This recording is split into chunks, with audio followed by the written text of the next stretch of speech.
Hello, my friend. And Justin, can we bring you into this thing? It's time for a simultaneous sip. Here he is. That's what I'm talking about. Are you guys ready to do this? Let's do that. All right, ladies and germs, it's time to talk about 10,000 reviews. But first, we have something that we do here that requires universal participation. It requires everybody.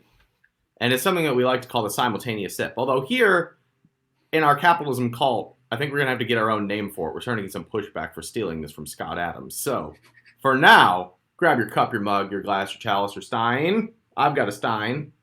A flask, maybe a tankard, could be a thermos, anything that you desire, and fill it with a liquid. I've got coffee with some sort of cocoa something. And join me now for the simultaneous sip. Go. Woo! That's what I'm talking about. Oh, Gabe, yours is spiked. Justin, yours must have something extra in it, so you'd be getting all these reviews. I just got to brag on you guys for a second while I pop in my earbuds.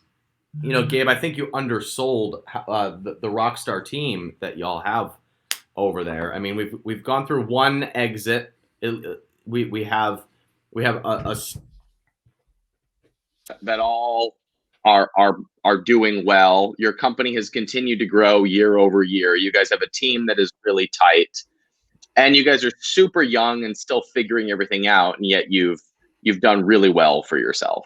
So Justin, you and I have got to know each other over the last several years through the back room. But I was hoping you guys could give a little bit of background on the company and like the overall vision for what it is that you are trying to do. Would you be willing to share? We dive into everything else.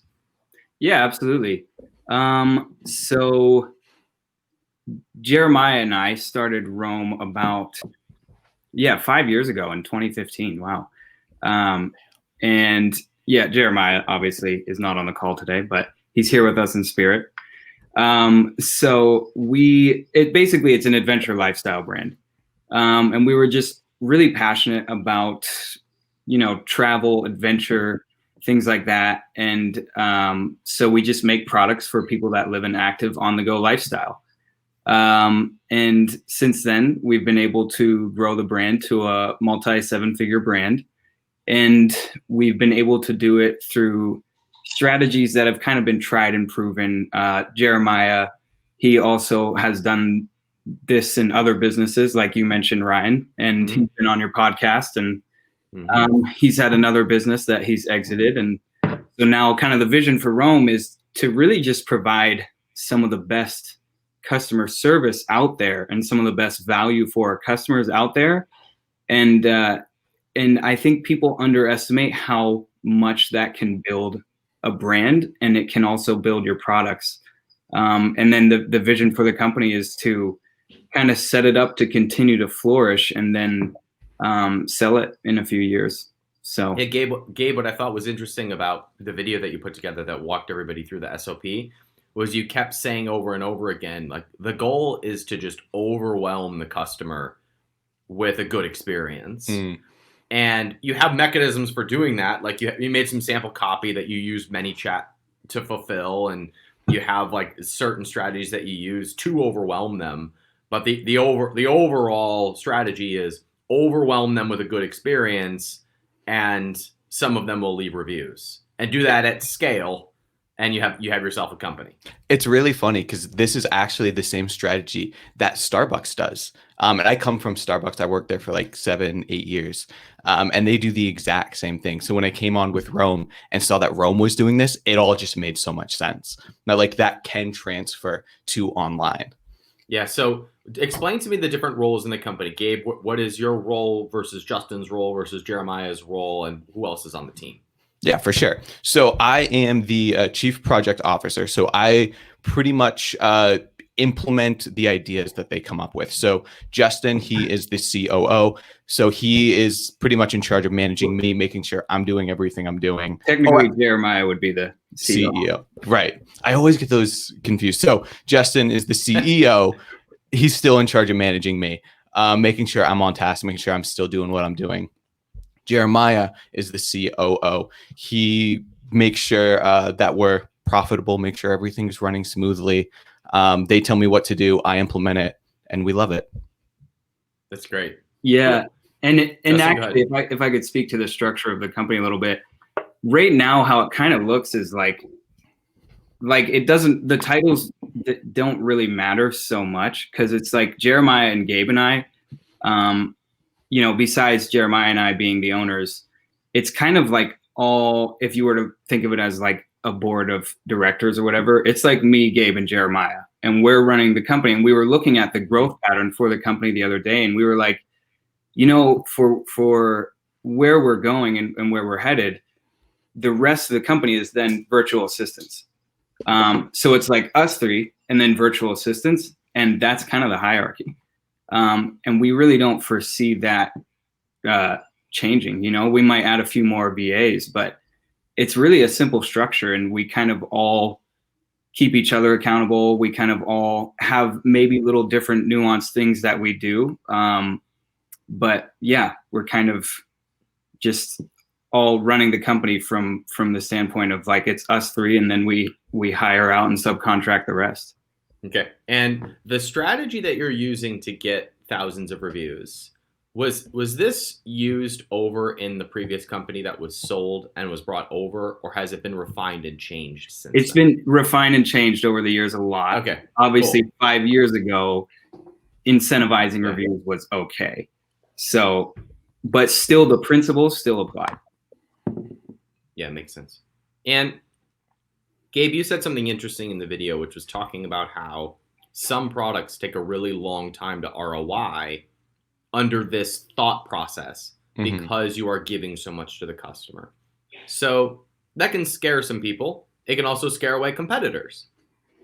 So would the two of you walk me through that thought process of how you are determining what you are willing to put on the table while also putting proverbial food on the table, if you will, leaving room for profit?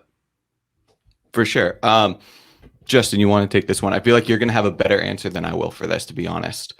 Okay, so could you say the last part of what you're asking, Ryan? Yeah, so how are you weighing overwhelming the customer with value while also leaving room on the table for profit? Yeah.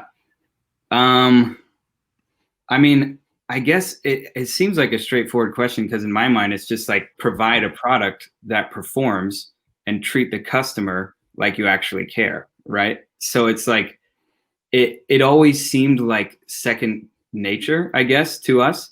But then we realized that a lot of people don't do that.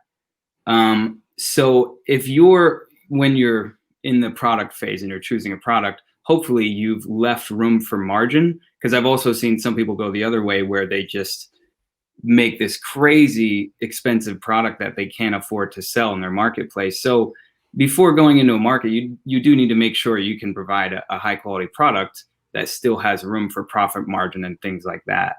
But maybe like in the overview that you guys put in the members area, there was like the whole process can be expensive per customer, right? Of not only fulfilling the product, but I mean the follow-up process, the things that you give them to enhance their experience.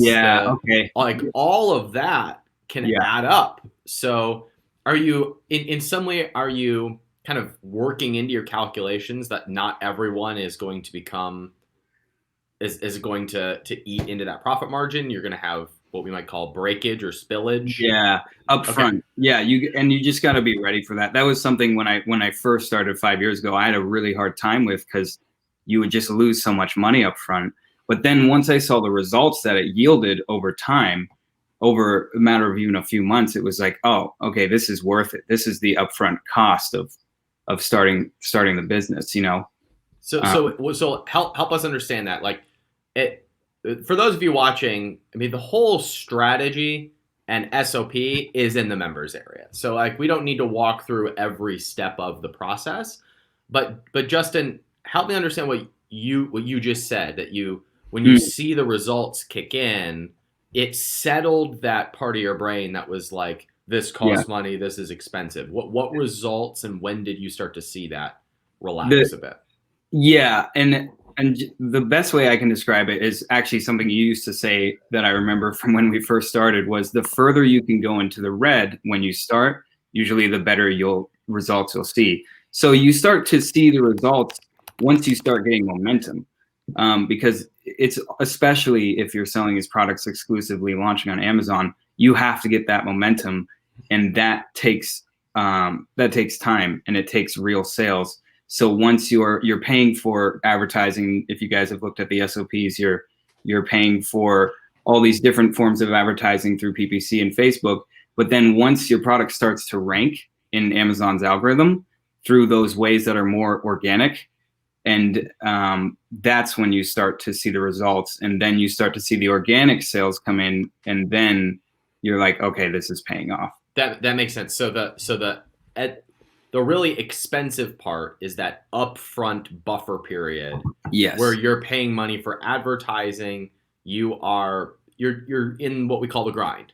Like you're dumping as much volume in the front end as possible, knowing that the system that you have outlined through ManyChat and through the other pieces of that process are going to capture that experience and put them through the review getting process. Is that what you're saying? Yep, exactly. And then you start to see momentum when the organic sales are now covering the other expenses that are coming from the system. And then you're at break even because now your organic sales are still coinciding your advertising, your cost of advertising essentially, and then you're seeing reviews come in, and then the momentum builds, but it's slow, so it takes time, but it starts to pay off, and that's when you see the results coming in. Got it. So today, how would you guys like to dive deeper into your strategy? I can pull it out of you, but you guys are also very prepared.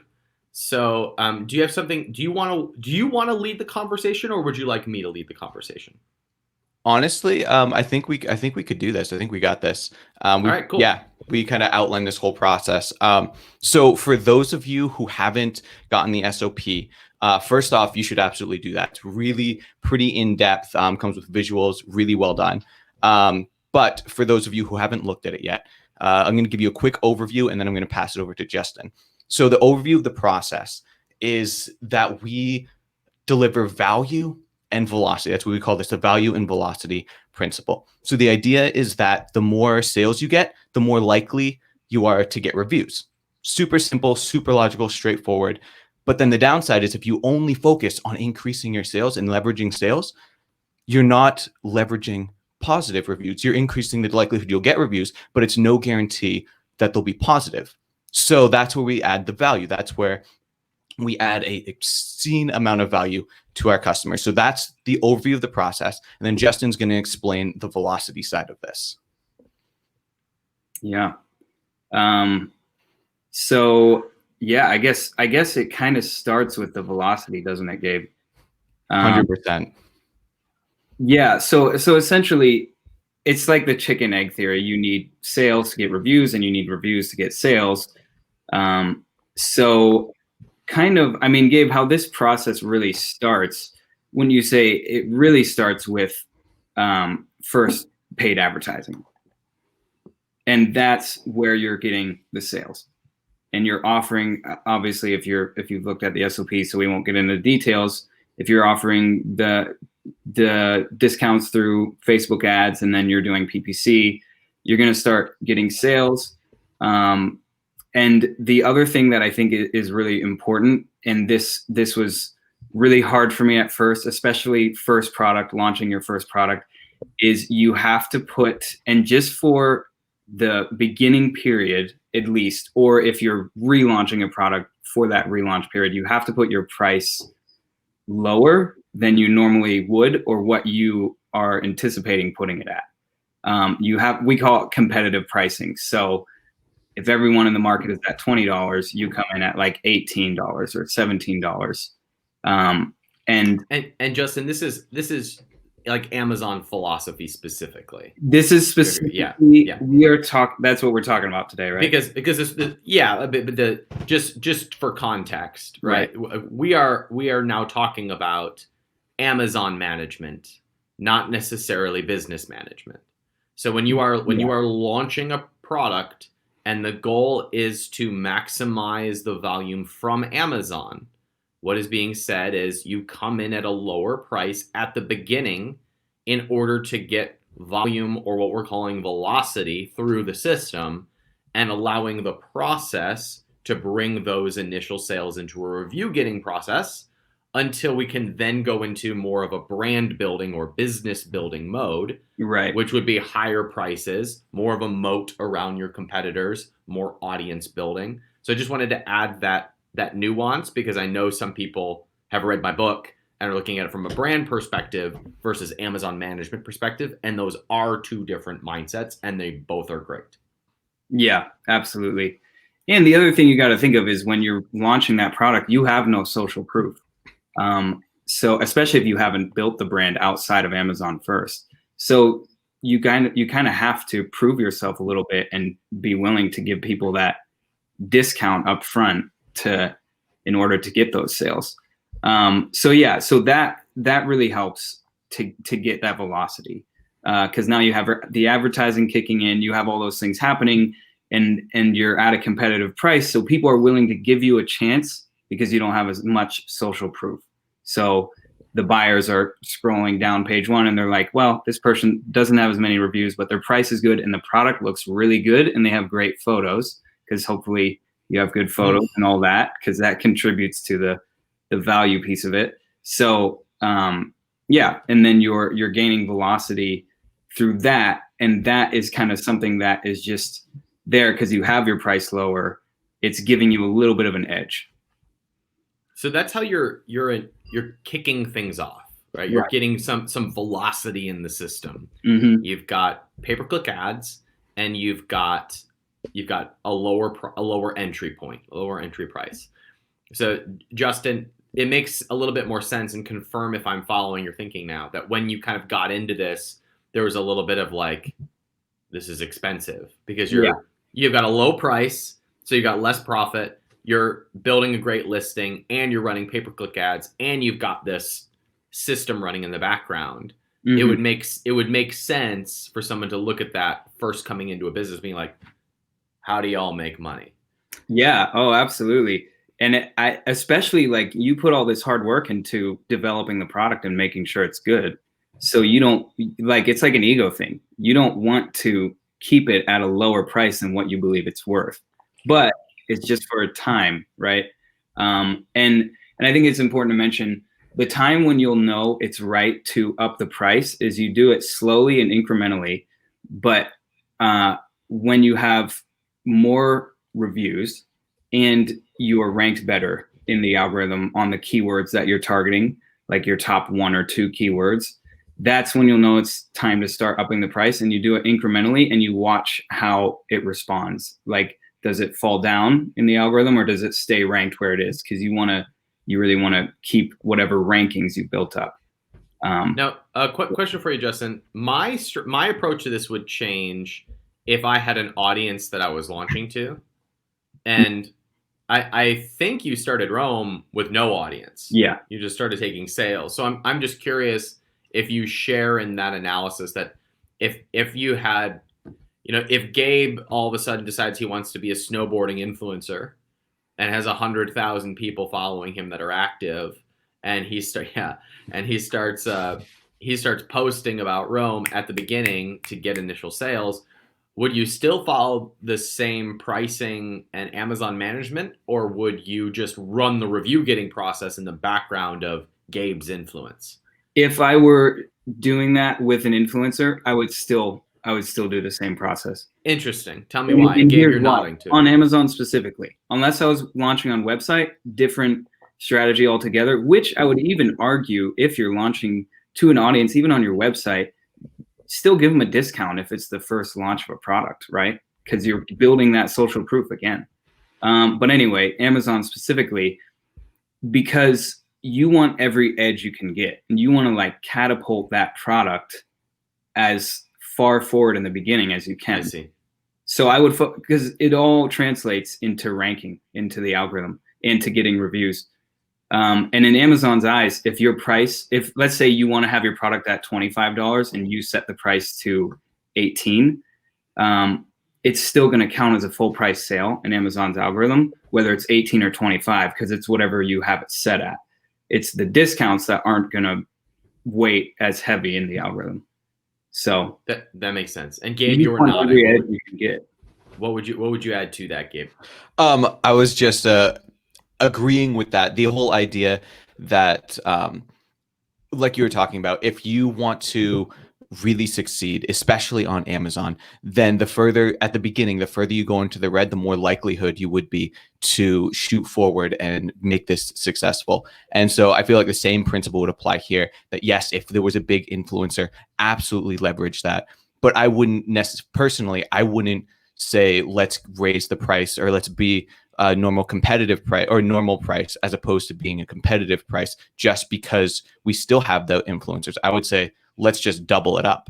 Let's go all in. It's so interesting because I disagree, and they would both work. Yeah. Right? So very fair. So Yeah. it's like I'm like sitting here like in my brain weighing like, should I push back? Are they right? And it's like they both work. It's just a management of like what's right for your business. And what I love about what your team has put together is the only variable is, can we get sales on the front end so that the machine in the system takes care of the rest? And everything else is variable, right? So like I'm sitting here going like my businesses, I launch them with influencers. I want to play the price game as little as possible. I want to build the brand. I want to have profit margin from the beginning. And I'm okay scaling that slowly and profitably. And Gabe and Justin are in the position of like, let's go, mother liquor. Let's put our chips all in. Let's break even or even at a loss for a while. Let's win the Amazon game and move on to other things. And guess what? They both work. Yeah. They both work. Here's what does not work. Having a big launch and then having no system to follow up with those customers to provide value for them and getting them into a process to follow you and to review you, which is why you have the 1-2 punch of value and velocity. All right. So Justin, I cut you off because I wanted to add that context, but you were on a tear going through the rest of the process. I don't even remember where we were because we went down that rabbit hole right there. Well, I think that was it for the velocity piece. Just speaking to the importance of that up front. So actually, Gabe, do you want to kind of speak to the idea of the law of reciprocity? Yeah, I love this part. Okay, so the law, if you guys are familiar with the law of reciprocity, go ahead and put a yes in the comments, because I'm super intrigued if anyone is. If you're not, Gabe, how did you discover this? Was this a Cialdini thing that you discovered? This is something that, like, I love psychology. I'm freaking obsessed with this stuff. So like, this is just something I've learned over the years. I'm all about it. Ooh, Greg, I see you, Greg. Okay, cool. So the law of reciprocity is essentially, if you give someone something, if you're nice to someone, if you provide value to someone, they are more likely to provide value back. If you boil it all down, that's what it comes down to. They naturally, in our minds, we have an account balance with every person we interact with. So if Justin here goes and is like, hey, Gabe, he lives in Colorado, I live in Maine. If he ships me a pizza or ships me a coffee, just something crazy like that, right? Just out of the blue, I am more likely, when I see him, when I'm interacting with him, I'm more likely to do something nice for him. He's not asking me to do anything, but because he did something nice for me, I'm more likely to do something nice for him. Simple as that. So we've built our entire strategy off of that principle. And so when it comes to value, some people think, like, we run a lot of Facebook ads, a lot of rebates on our Facebook ads, anywhere between 30 and 80%. At one point, we were doing 100% rebates, and like not throwing away. We were losing a lot of money doing that. But we kind of narrowed down the focus. But all throughout that process, a lot of people think, oh, that's the value you're getting. Okay, if I just run rebates, then I'm giving my customers value. And the reality is that's actually not the value that you're giving. Because when you say, hey, this is what I'm going to do to you. If you do X, I will do Y for you. That's not necessarily value. That's just a transaction. So what we do is, I'm going to get a little granular here, but we have very specific things that we will add value to for a customer once they've already bought. So we run the rebates to get as many customers as we can. And then once they've bought, we'll have very specific things we do. For example, on our inserts, all of our inserts have like a QR code. You scan it, you go to a page, and it just says, hey, thanks so much for buying this product. We will give you 50% off. Join our list. We'll give you 50% off a second one. They join the list. 24 hours go by. We say, thank you so much for buying that second one. Excuse me. We say, thank you so much for buying that second one. Here is 30% off any of our product. Pick your product. We'll send you a code. They do that. We'll have like 3, 4, sometimes 5 of those different processes, depending on the product, just giving an obscene amount of value at every single turn. And then at that point, that's when we ask, hey, if you want to join the list. Yeah, I saw you coming. I saw you coming there. We say, if you want to join our list, we would love to give you more of these offers. We'd love to invite you into our family. If you want to join the list, let us know. And then we get their phone, their email, and then we do the review ask after that. So Gabe, there's 2 things that are just beautiful about what you're saying. Number one, thank you so much for referencing the fact that the pricing strategy or the rebate strategy is not reciprocity. It's just a transaction. Yeah. And it is only transactable if there is reciprocity baked into the system, right? So thank you for that. Of course. There is a wonderful example of this where Gary Vaynerchuk did one of his episodes with somebody who advises restaurants. And he was saying, you want to know how to grow a restaurant? You remember this, Gabe? Absolutely. So he's like, for every time somebody comes in, we ask the customer, how have you been here before? And if they say no, they give them a red napkin, right? And the red napkin is like the special person of the day. The other waiters and waitresses come over and greet them, say thank you for being here, like welcome in. We're so glad that you made it. And they give them a great experience. At the end of the meal, they say, your meal's on us today. And they walk out. Right? Love it. Oh, and here's a coupon for a free dessert. You got to come in for the free dessert. And as a result, there's like how do I not come back here? But if you put an ad outside that was new people eat free, there's no reciprocity. Now it's a transaction. Right. 100%. That's the difference. That's why so many people don't get it. Don't get this. This is why the value part actually matters. So Gabe, well said. And I love the acceleration that you have of you have the first transaction go really well, and then you blow them away, and then you blow them a little bit more, and then you ask for something. Well done. Yeah, thank you. It's a beautiful process. We're so stoked to be able to do this. But the other thing to say is, if for some of you guys, you're wondering, I'm sure you're wondering, oh my God, this is so much money. I'm barely breaking even as it is. Price lowered. How can I give away these rebates? But for us, that's not the only source of value that we're giving them. We have a couple others. One of them is our customer service. This is something that is so overlooked. But like I said at the beginning, I worked at Starbucks for 7 years. I am a huge believer in Starbucks. And honestly, their customer service excels. The reason why they are so huge is because of their excellent customer service. And it's something that is so overlooked, especially when you're building a business that's online. And so rare too, Gabe. We were talking about this the other day. So rare to get good customer service. Oh yeah, it's crazy. I don't know if I should say this. I hate going to other coffee shops other than Starbucks for that reason. And it's not necessarily because of the coffee, it's because of the service. And so that's that's another area where we provide so much value, is we go above and beyond for every customer that we can. I know in your book, Ryan, you talk about it, about treating that customer as if they are your business, because they are. They are. Yeah. They are. Yeah. It's really simple.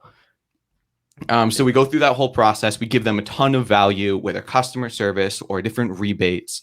And then we do that review ask. That's the value. That's the whole process right there. Beauty. Now, would you walk us through the way that you're communicating with these customers? So when somebody transact with you in those early stages, when they're operating on a discount, Mhm. are you following up with them through Amazon system, through something else? Like, what tools are you using for that? Great question. So when someone originally buys, so regardless of PPC, regardless of rebate, however it is, so if they buy, actually, let me rephrase this. If they buy via PPC, then we obviously we have Amazon service that'll send them the typical emails, but there's very little response from that, and we all know this. It's not ideal. So what we do is we try to engage with them in a personal way, and one of the best ways we've found to do this is through a system called ManyChat, which is it's a social bot interacting with people via Facebook Messenger. So when they get the product on the insert, there'll be the little QR code. They scan it, and it goes to a landing page, and it says, "Hey, here we would love to have you. We'd love to give you all of these different rebates. Join our list." And they join the list on ManyChat, and that's when the whole process starts. So if they go via Facebook ad, then right off the bat, they're joined into ManyChat. They click on the ad, they enter a whole flow in ManyChat, and that's how they get their rebate. Got it. Cool. And actually, I just want to point out something that Adam A. said that's kind of important in this process. He said, from what I understand, a deeply discounted sale disqualifies that buyer from leaving a review. And that is true. It depends on how heavily discounted the sale is. But also, one of the big keys here in this whole thing for getting good, high quality reviews that are within TOS and actually genuine is the Facebook ads. And what we're doing is giving the customer a rebate, not through Amazon. So that review is still verified.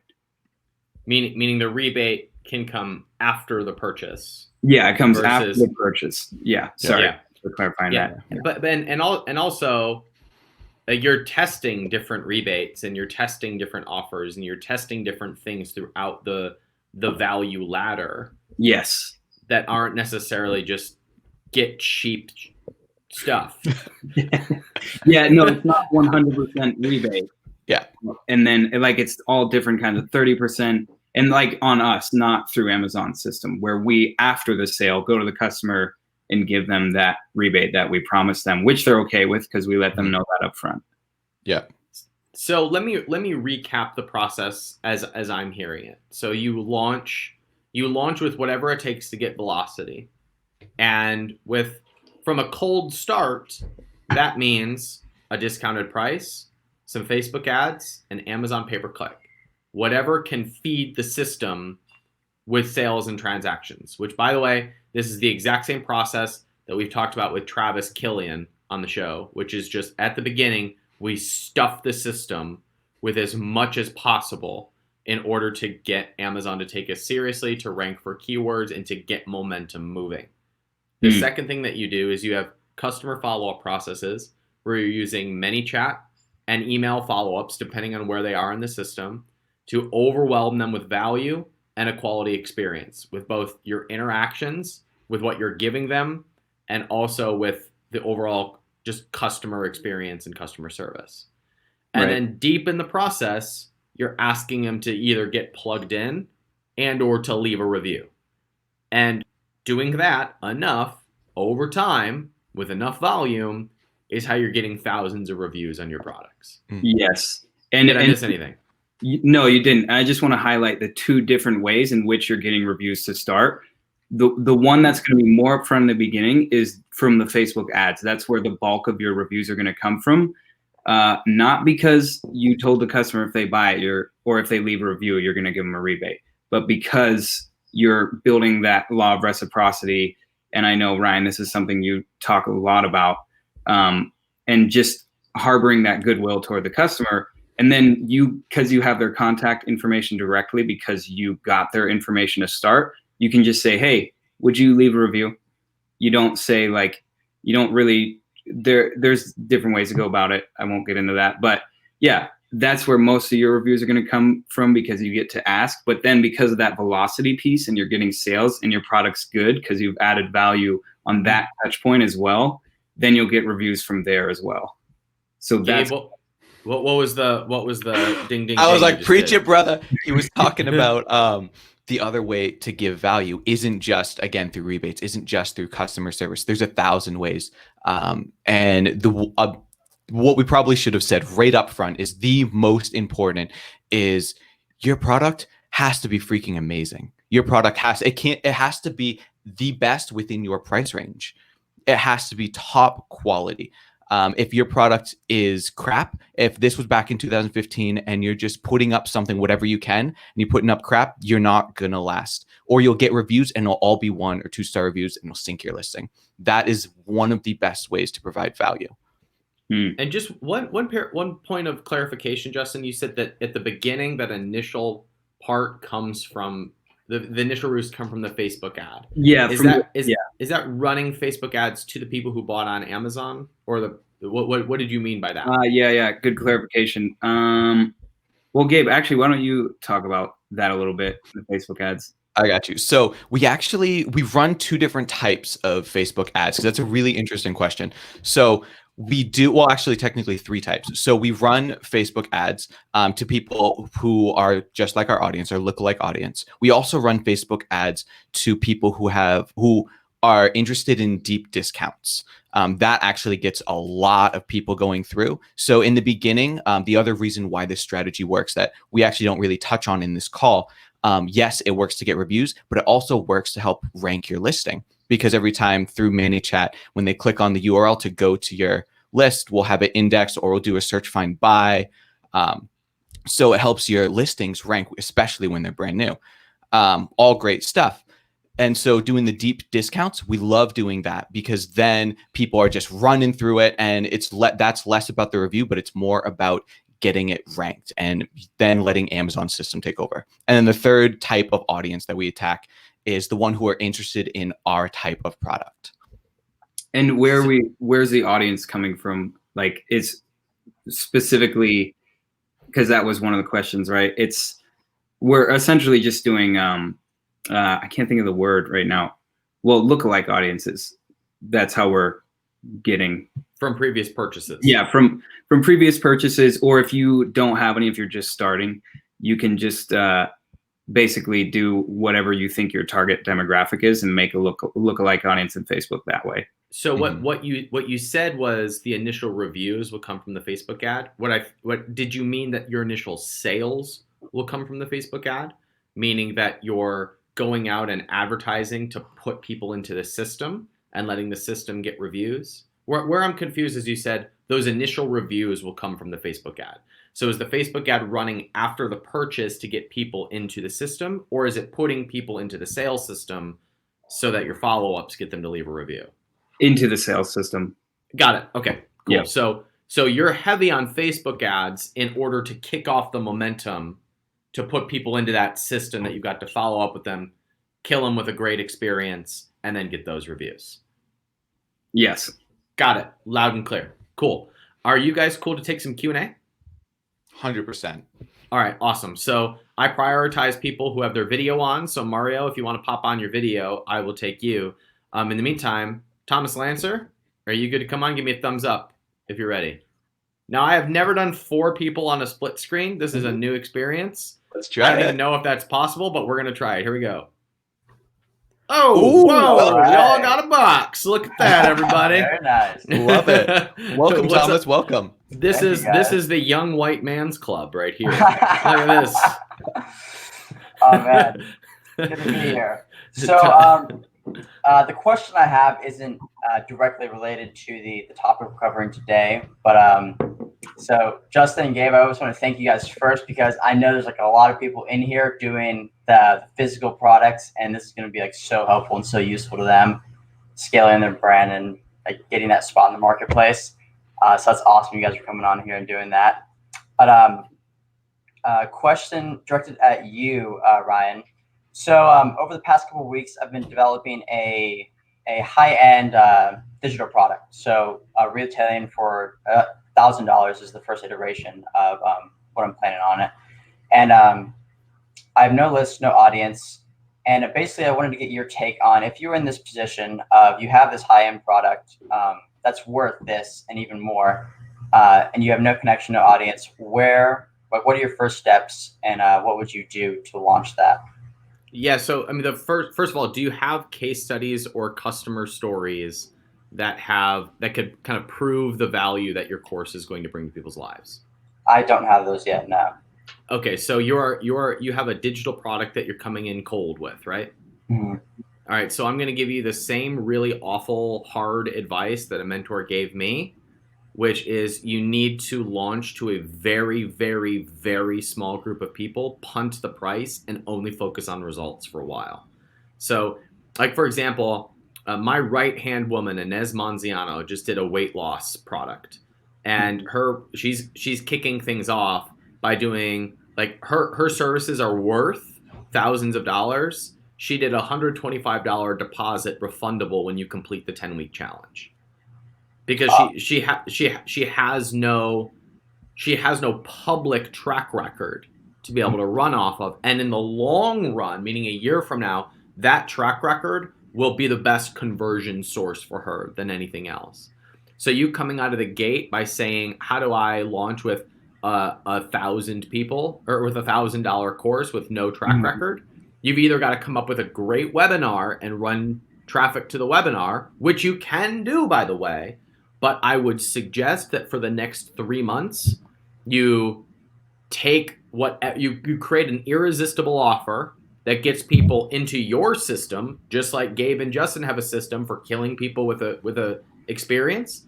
The same thing is true for you, where you have to do whatever it takes to get people into that initial system, get them amazing results, and you use those results to be able to put them in your webinar, to put them in your ads, to put them in your emails, so that your conversion rate is a lot higher. That will actually be long-term, meaning 6 to 12 months from now, a faster route to pay dirt than you trying to launch out of the gate with a $1,000 product, unless you've got a great sales mechanism, which we can talk about if you want, or you have an audience, which we can also talk about. Okay. Yeah, that's I was just watching Russell Brunson's get a high ticket seminar this past weekend, and he talked about getting one of the steps of becoming an expert is like having those people go through and like getting the reviews and the testimonials. Okay, and but also remember, like if you've read Expert Secrets, Russell talks about this sales mechanism happening after you have fed the system with amazing feedback from people.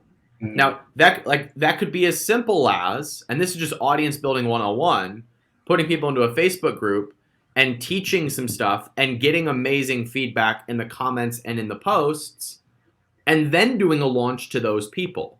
But you don't go from hello, nice to meet you to would you like to come to bed with me within 10 minutes. You have dates in between, and you have this person was happy with my services too. Right? So you have social proof that comes along with that. Like you have status and track record that comes with that, and that has to be built. And that can't come from the very beginning. It has to come by you feeding the system with what we were calling reciprocity on this first. Yeah. Okay. Do you have any idea how long I podcasted before I came out with $1,000 course? I don't know. How long time. Very long time. Okay. And now again, you can do it, but your process is going to look a lot like Gabe and Justin's, where you're going to be running Facebook ads at break even or a loss in order to get your initial customers. You're going to be going in and giving an amazing experience to them.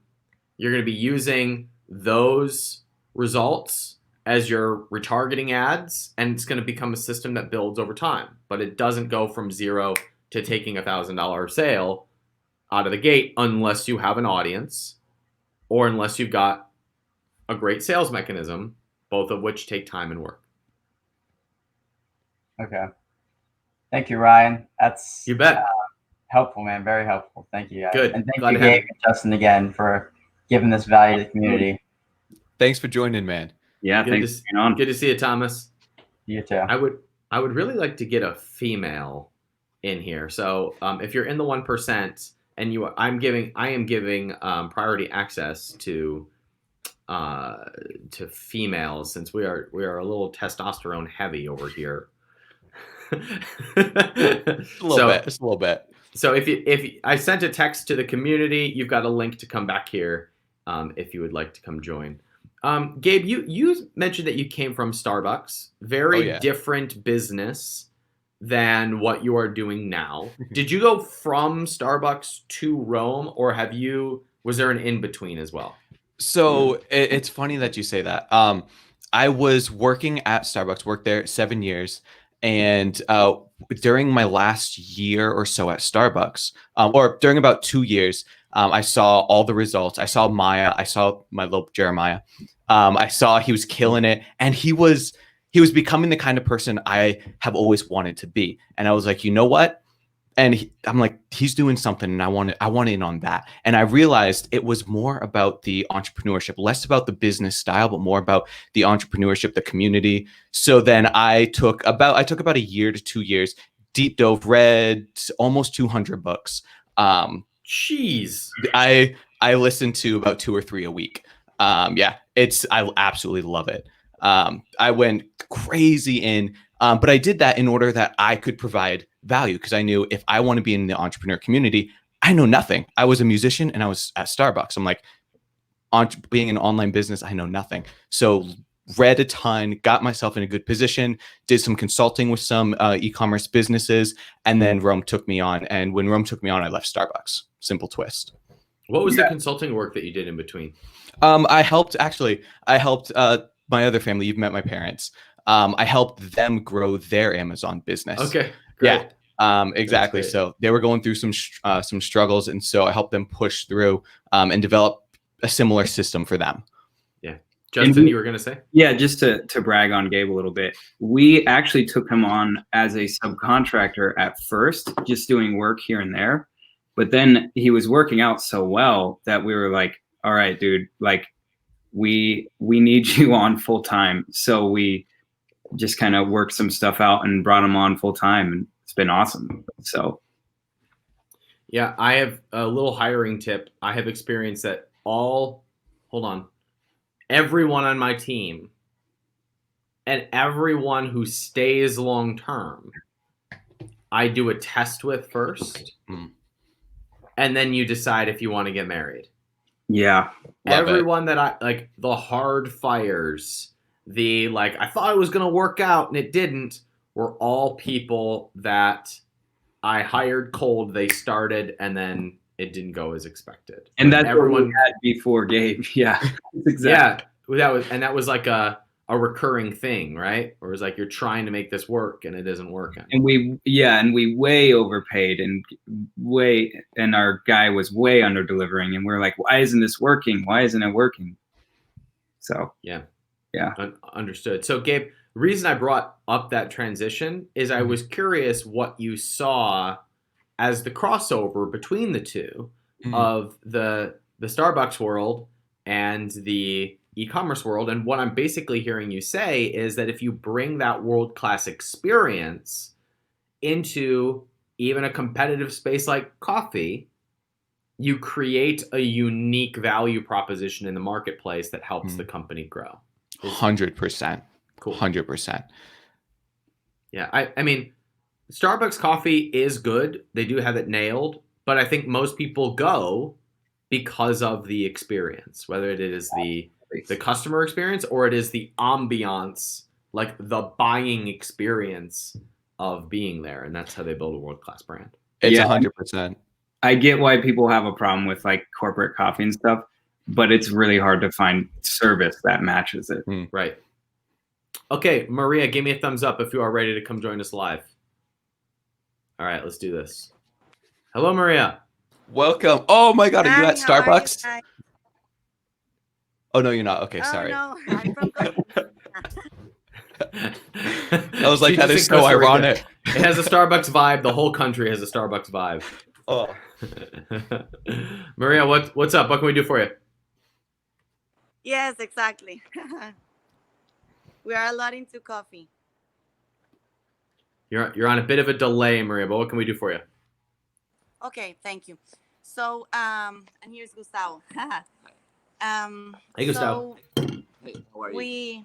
we finally thank you guys for all the value first, and then my question is, we finally launched, Ryan. We already are live with our Facebook and Instagram, building the audience, and then we have two products that we can sell right now.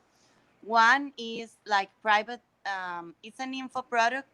It's personal finance.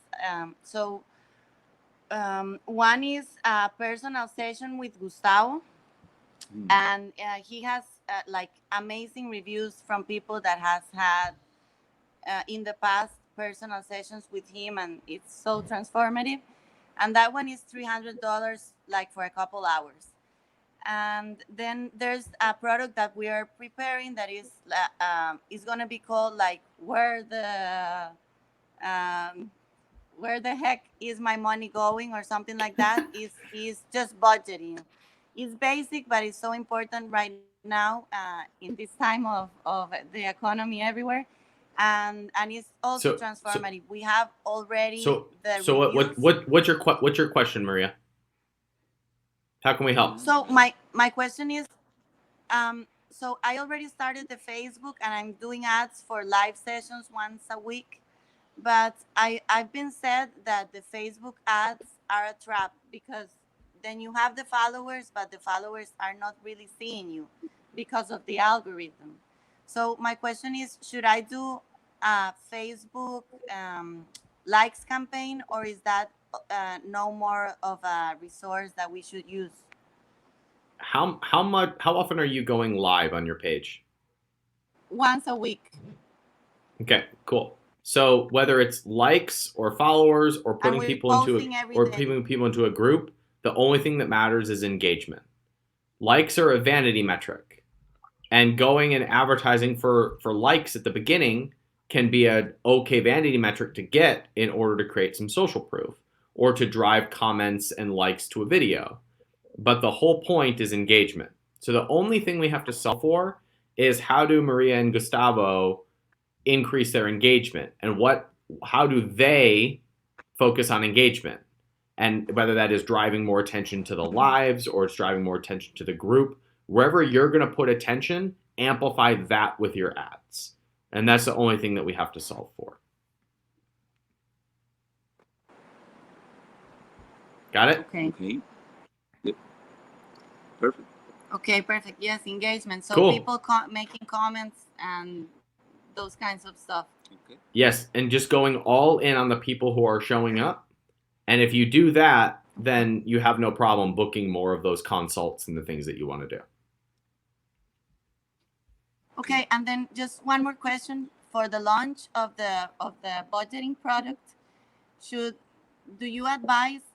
you advise that we do it just like simply on Facebook, or having a landing page where people come and leave their information and buy the product, and then delivering it via whatever email or Kajabi or ClickFunnels? Whatever is going to make it easier for you to collect a sale and move people through the process.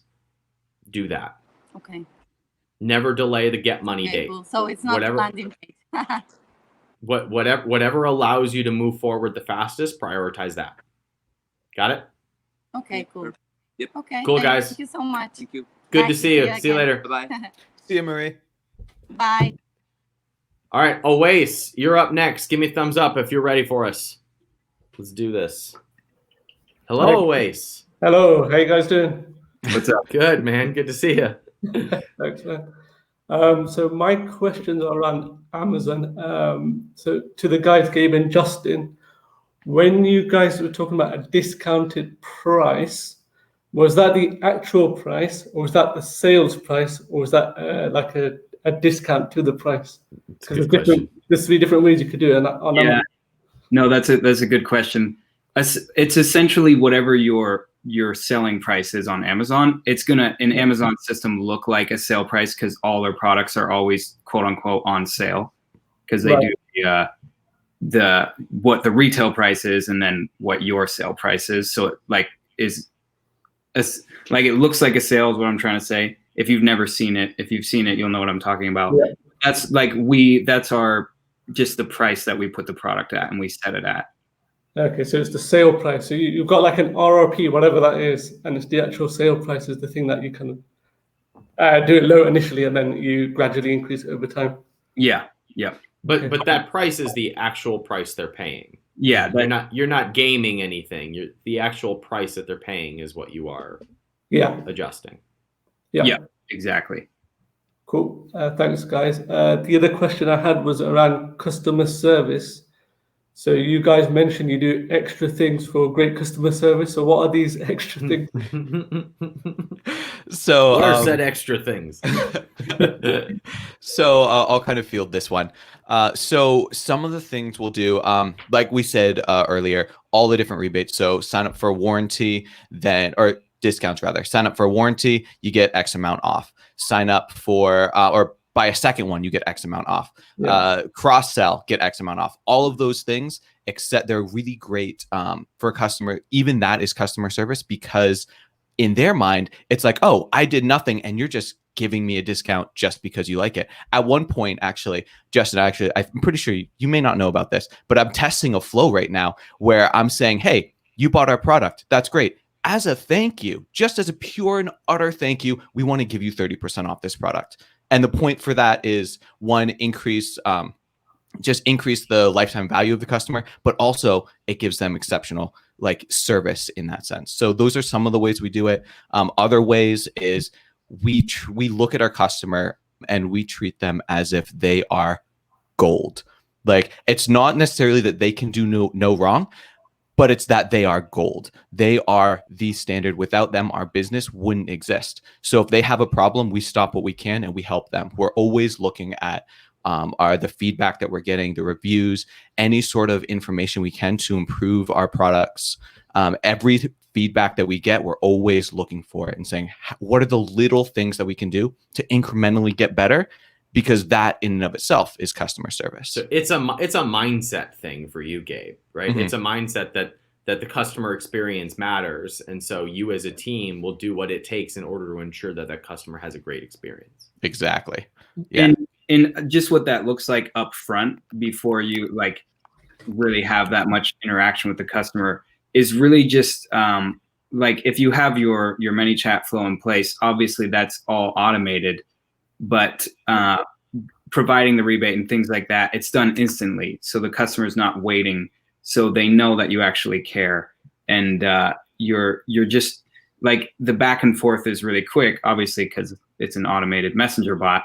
But you're taking care of them right up front, and they don't have to wait for you to respond or wait for something to be happening. So that's also part of the tweaks up front that really help provide that good customer service.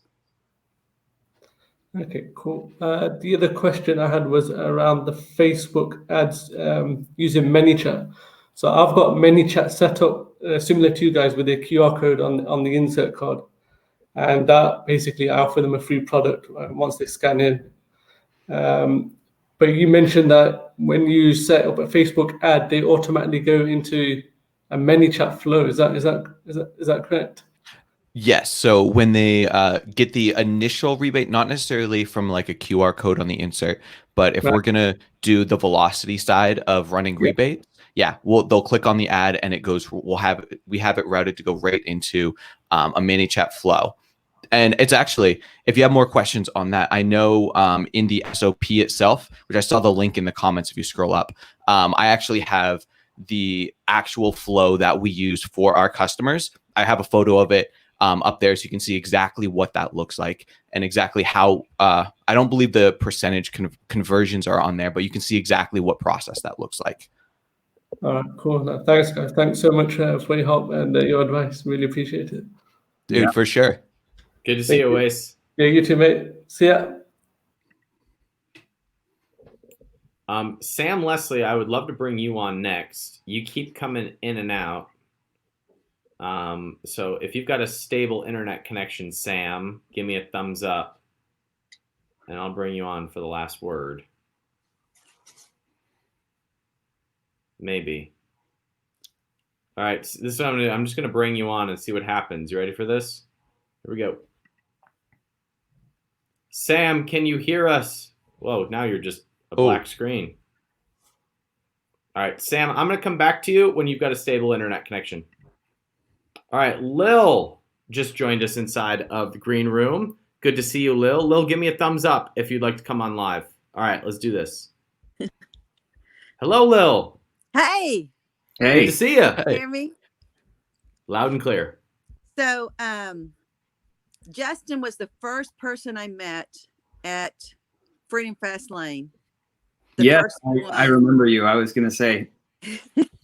and then when he spoke at the, I don't remember what it was called, at the Los Brand Builder Summit. Yeah. And I was like, oh my gosh, I can't believe it. Anyway, I'm so proud of your success. And I don't know if you saw in the comments, I just bought a bike and I had just bought 3 Roam products. And nice. I hadn't even opened, I opened the bike seat, but I hadn't opened, I got a helmet and a phone holder also. So I'll give you some good reviews. Nice. And I didn't even know y'all were going to be doing this when I bought them. I just wanted to support your business. Oh, no kidding. It's the first time that I've bought any products from y'all. And I think the brand and the logo is so awesome. And they do a good job. Thank you. They do a good job. So, one of the problems for me was managing expectations. And what y'all have done is, saying that you're either going to break even or lose money in the beginning. I was like, in the beginning, I was like, oh my gosh, I can't do that. And that really is a business model that to do that, to grow. And so when you were going in and you started with just the one product and then you added on, right? Yeah. Okay. And so, what are you looking as far as a budget to be able to go in and do ads and stuff, to be able to lose money in the beginning, knowing that down the road you're going to, and what time frame do you look to that at this point we hope to be making money? Good question. I would say hopefully I would give it depends what the market is, first of all, and how competitive. So assuming that it's not an extremely competitive market, let's say it's even like medium level competitive. I would say give it at least 2 months. And as far as budget goes, that's all. Well, to get to break even, to start seeing break even. Okay. Because once you're at break even, then it's going to be funding itself. So it's a little less pressure on you to be continuing to put money into something and losing money. Because I know like when we started, we were on a really tight budget. So yeah, I would give it at least 2 months. It's all going to look different. You're going to have more data. It's hard to say because you're going to have more data once you get into it. You're going to know how competitive the market is compared to what you thought it was and how much time it's going to take to actually get the ranking to stick, in basically meaning stay on page 1 and actually just stay there without continuing to feed the system with heavy discounts or things like that. So yeah, it's kind of like once you get into it, you'll know. But yeah, I don't know. Gabe, do you have anything you would want to add to that as far as budgeting? Honestly, not really. It's really hard without knowing like the specifics. But it's a mental hurdle to get over. I just happen to have one sitting next to me. So it's probably going to be hard to tell, but this is a belt and it has, you probably can't see this, but it has hidden pockets in it. Nice. So like a security belt for. Yes, but it's fashionable. I mean, this is like the same thing that Calvin Klein or designer, it's high fashion and it does hook and eye in the back. Okay. Yep. So it looks like just like something you would see something worn with some nice outfit, and it looks just like the outfit. But you can put your phone and your keys and your credit card and stuff in it. And I mean, I have other styles that are less, high quality cotton and then, a poly blend. But to answer that question though, oh, you can go right ahead, Ryan. Go ahead, Gabe. Okay. To answer that question, I would actually say very similar to Justin. No matter what the market, small or medium, if you it's going to take a few months. But if it's taking more than like 6 months, then it's possible that the market, it might not be a good fit. There might be something wrong, or something in the system might be wrong. So the product might be great, but then the system might be broken. It's depending on, like, if you're not profitable, or if you're not breaking even rather within the first like 4 to 6 months, then that's when it's like, okay, we really need to look at what specifically, where our conversions are. We really need to look at the numbers. We need to diagnose this problem. Yeah, I would even say less time than that to be at least breaking even, unless you're doing something wrong in the process up front. But yeah. So how much should I expect to lose to get to that point? Lil, I want to help you a little bit differently. What? Okay. I need to be able listen to Lil. some kind of Lil, a budget. Lil. You just need to pick a direction and go all in on it. Like you're kind of wavering between strategies, and the thing that's holding you back is just like, this is what I'm doing, and I'm going in that direction. Like there's not a magic number or a magic amount of time. It is just deciding which direction you're going to use to put this product that you believe in front of people, and then and then letting the chips fall where they're going to fall. Okay. You don't like that answer, Lil. Because I get you're asking for a specific budget, but you can't really know until you go in that direction. Right. I'm just, just because I've had unrealistic expectations on things. And so it helps to know what to expect. And then you expect that that's the way it's going to go, as opposed to, oh gosh, I thought that it was going to go like this.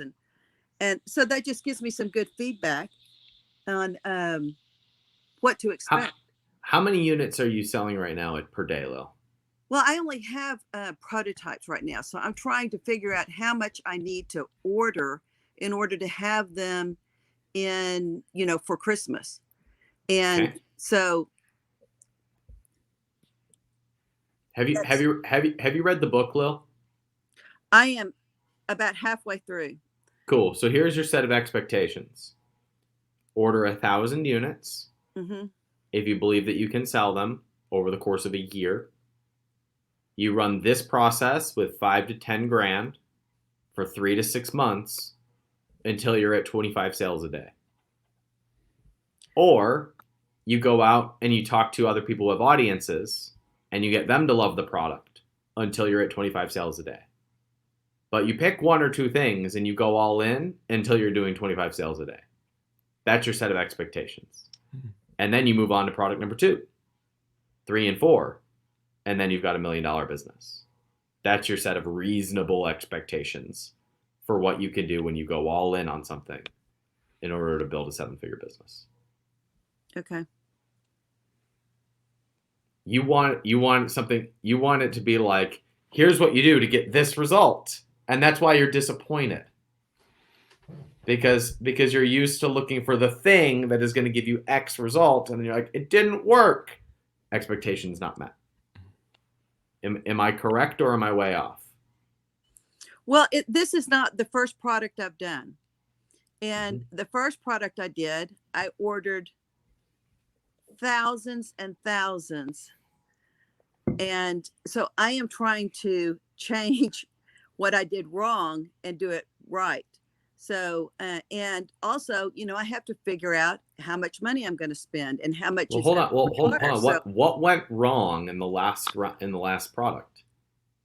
I'd never learned how to sell it online. I could sell it, in person and in stores, but I could never figure out how to sell it online. And that was because I ran out of money to be able to do that. Well, how did you run out of money? Where was the money going? Expenses. Yes. Well, if you weren't selling, where were the expenses?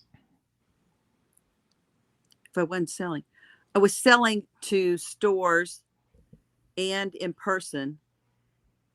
So where were your expenses that made it hard to run out of momentum selling online? Well, things came up. You mean personal expenses? Yes. Okay, got it. Because that's different.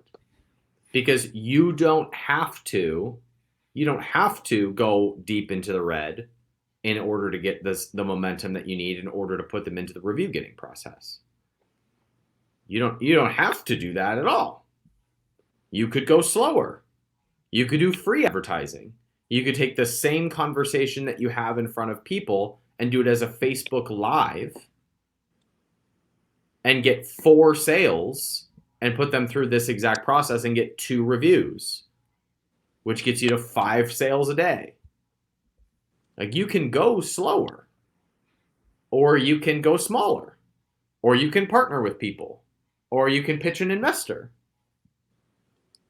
Where you are selling yourself short is believing that there is some system outside of yourself that is going to make the business work. When the thing that will make the business work is simply if you believe in it and allow that to carry your momentum forward. Yeah, actually, could I add a really quick example of this? So I have a friend right now who, I think it's about knowing your product, Lil, and knowing where people are going to buy it, because it might not be the right fit for some platforms. I don't know without looking at the product. But if you're getting sales in person and people are liking it and giving you good feedback, then keep going that route until it starts to feed the online sales. I have a buddy who just started a butter business. He makes like gourmet butters.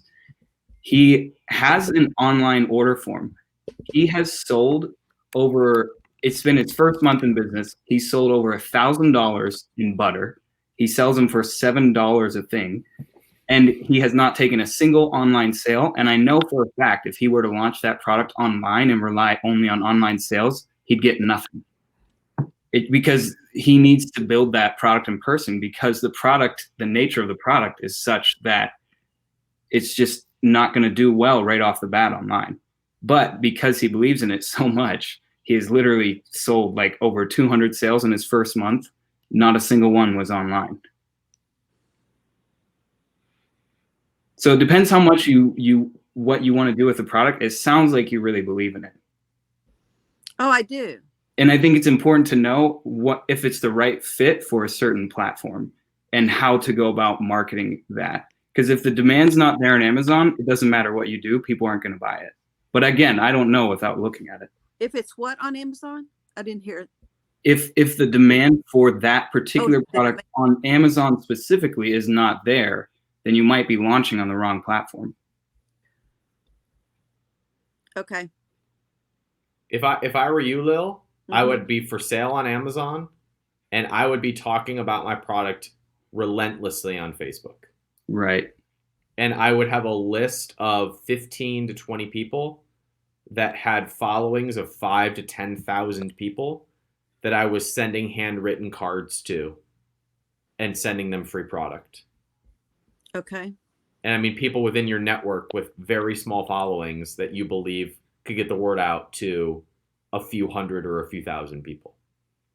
Okay. I would be going super scrappy, and I would let my passion for this product carry that experience to getting to 20 to 25 sales a day. Okay. Great. Process out loud, because you're I know that this isn't the advice you wanted. So I mean, talk to me. So my other products that I was selling, they're collegiate license products. So I've sold in, the Cotton Bowl, the Texas Bowl, nice. and they would sell them inside. And then I also sold outside. I mean, I could sell just on my own $1,000, because it's a, buy at the time, impulse buy. So it's not the same. And it's not the same as something that you're planning for, you're looking for, because it's kind of a goofy collegiate product. And so I mean, I know I can sell personally, but figuring out how to sell it online, I just didn't ever really pursue that to the place where I was successful with it. Then this is your assignment, to sell it in person online, which means you sell the exact same way that you would sell in person, but you stream it online. I never thought of that. And you're gonna suck at first.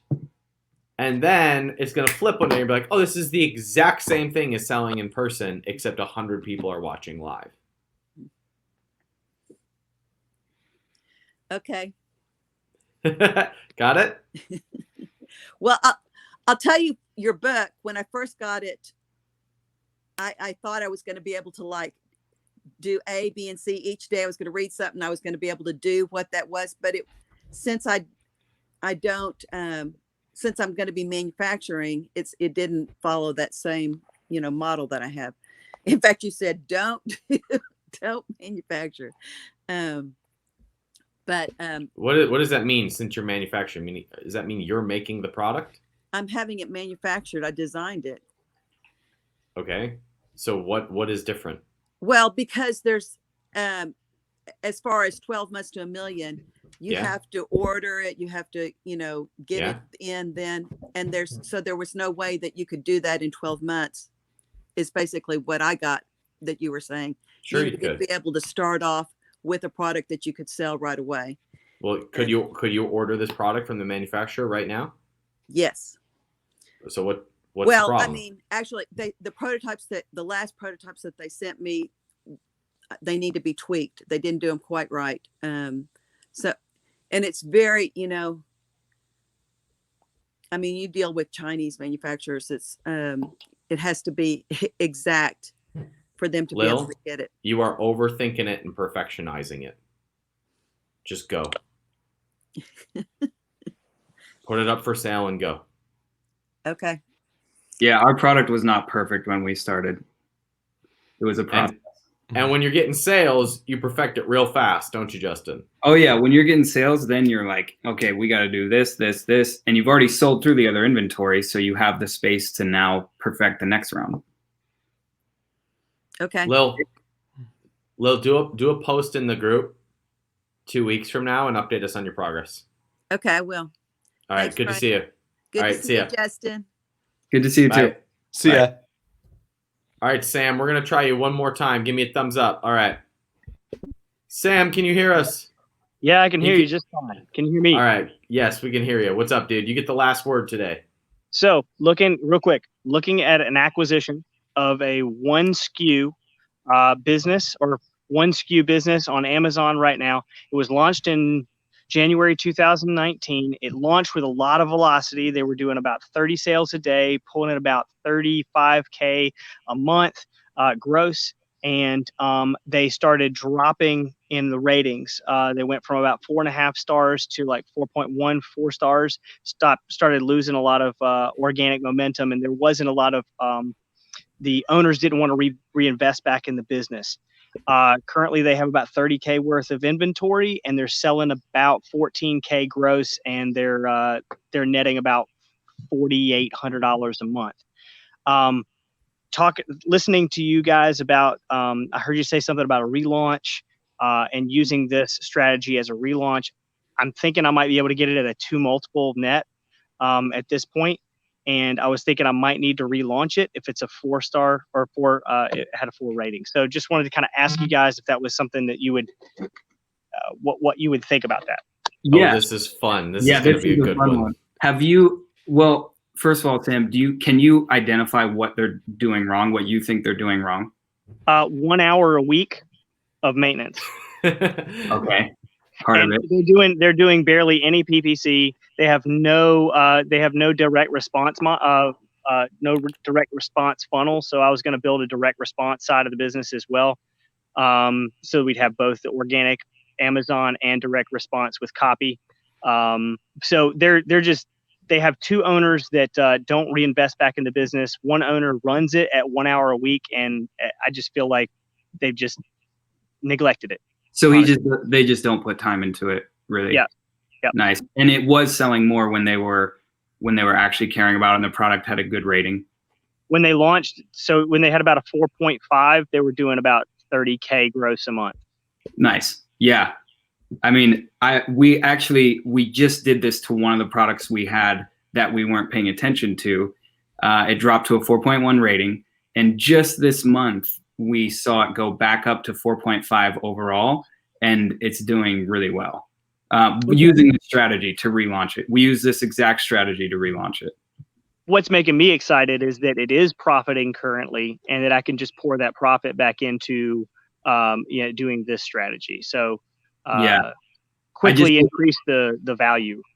Yeah, definitely. And they'll give you a good price on it to acquire it. Yeah, it looks like I'm going to get it probably for about a 2 multiple of net. Does that mean a yearly multiple? Yeah. So I think, around 120. Just so I think you're overpaying. Okay. I think for like a 1.5.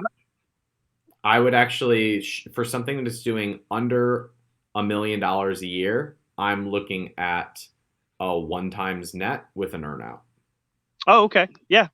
So it's like the upfront. If it's profiting $5K a month, then I'd be looking at $60K up front with $60K deferred.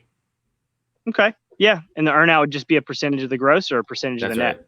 I'd rather have a percentage of the net. Yeah. Yeah, it should be. Okay. Yeah, so it's one SKU, correct? Yeah, currently. Now, Justin, your business has been SKU dependent in the past, where you've had 1 or 2 products doing the majority of the momentum. In fact, somebody asked in the comments, there's some of your products have really high reviews, others don't have a lot of reviews. How do you manage that mix, and what do you do in order to create more of that moat of a bunch of different products? Yeah. So essentially, every business, most people don't know this, but every business has one product that is really doing the bulk of the sales. Yep. There's endless examples. So essentially what you're doing is once you are have a gold medal on one product, you're using the credibility of that product to build all the other products in your brand. And then you're just rinse and repeating the customer service. So essentially, with the new product launches that we just did, we're getting a lot of organic sales as a result of the credibility we've built on one of our products that has really high reviews and really good ratings. Hey guys, Ryan, does it matter? This is a 1 SKU item. It's in the pet treat kind of niche. So there's so many more available products out there that are ready for white labeling for this business. Would you guys leverage what it has right now to get the ratings up, and then just start rolling out other products that are similar? As soon as it's doing 25 a day, I'd be looking at number 2 or 3. Okay. Cool. Is there an audience that comes with this business, Sam? No, that's the issue. I'm gonna have to build it. Okay. So if it were me, the way that I would grow this business is I would defer payments into the future on the acquisition side. Sure. I would use the system that Gabe and Justin have outlined in order to get that star rating up. And as soon as possible, I would be contacting one audience that I could create a partnership with for the launch of product number 2. Got it. And I would absolutely hold off on doing a direct response funnel. Okay. So many entrepreneurs try to build 2 sales platforms at the same time. Nail one first, and then use that as leverage to the next one. They're really different businesses. Yeah. So you have to get that meat on the bone from the first one in order to have the cover to build the second one. Love it. Thanks, guys. Make sense? Yeah, it's great. All right, cool. Thanks, Sam. Good to see you. See you, Thanks. Sam. Bye. Gabe, Justin, you way over delivered today. Thank you very much. It's been an honor, Thank my you very man. much. It's great to see you. Justin, it's been a privilege watching your growth over the last couple of years. I'm honored to be a small part of it. Thank you guys so much. What should I have asked you that I didn't? Oh, you guys there? It all froze. Yeah. Okay, cool. Sorry. What should you have asked that you didn't? Actually, I would say one thing in particular. When it comes to the rebates, we run the rebates. And the reason why we run the rebates and the discounts differently is because we're trying to get the lifetime value of the customer increase. So we run the rebates. We talked a little bit about it. We run the rebates up front so that we get the full value right off the bat. We run the discounts afterwards because we're just trying to increase the lifetime value. So just that it's a slightly different strategy for those two. That actually makes a lot of sense.